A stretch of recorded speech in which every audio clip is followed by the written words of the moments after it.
মিরপুরে বাংলাদেশ ইমার্জিং ও দক্ষিণ Africa emerging দলের দ্বিতীয় দিনের 4 দিনের ম্যাচে ঘটে গেল এক চরম অপ্রীতিকর ঘটনা। দ্বিতীয় দিনের খেলা চলাকালীন দক্ষিণ আফ্রিকার স্পিনার টিশপে ইনোসেন্ট হঠাৎই মেজাজ হারিয়ে বাংলাদেশের ব্যাটার রিপন মণ্ডলের দিকে তেড়ে যান।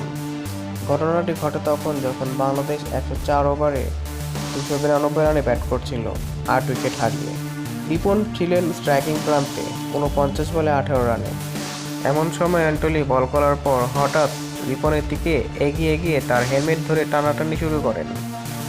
আম্পায়ারের হস্তক্ষেপে পরিস্থিতি নিয়ন্ত্রণে এলেও অ্যান্টলি রিপনের হেলমেটে ধাক্কাও দিয়ে বসেন। ক্রিকেটকে বলা হয় ভদ্রলোকের খেলা, সেখানে এমন আচরণ সত্যিই হতাশাজনক।